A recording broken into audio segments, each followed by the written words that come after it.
Well, thanks again for joining us. So I want to continue what we're looking at here. This is a beautiful 1963 Corvette. This is the C2 model. I've got the owner here, and he's going to just tell us a little bit about this car and why he ended up having this car. Well, my dad brought one of these home when I was about 11 years old, and I thought I died and gone to heaven.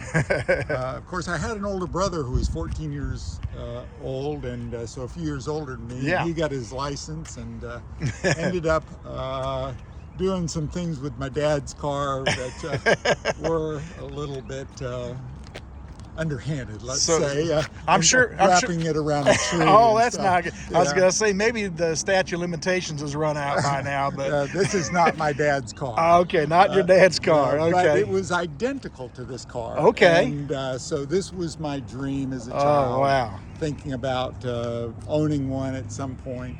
And then one day, when I was about 55 years old, I decided that it was finally time. I looked actually for around 10 years. Wow. To find a 63 split window.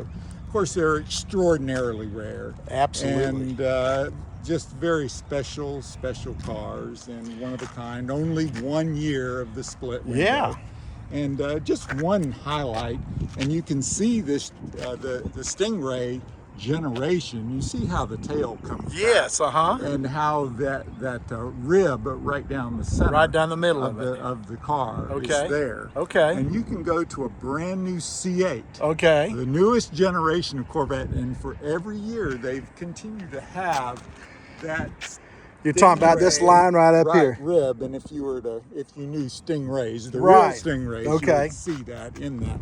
And then there was the fact that some 63 owners actually didn't like the bar down the middle. Right. So they took it out and put one piece in there. Uh-oh. And that ended up being a big mistake. Yeah, I bet they're hating themselves now. Yes, because it really did set it off and made it special. And I bought this car, and rarely drive it other than to keep it in my collection, Right. and keep it out and make sure everything gets lubed, and so I'll take it out every month and make sure it gets a good little run.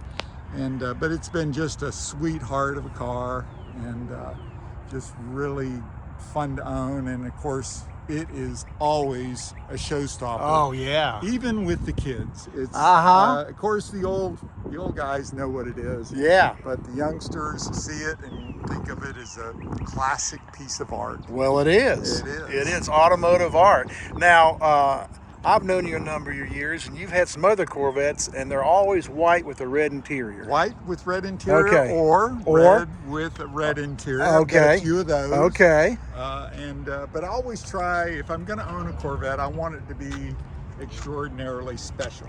So, Well, I'm going to open this door up here and take a look inside. So I love this red interior. It really sets it off. well, this is exactly the way the one my dad had Uh-huh. was, and so red on red, and that was, a somewhat popular color during the time, but probably the Sure. most popular color during that time.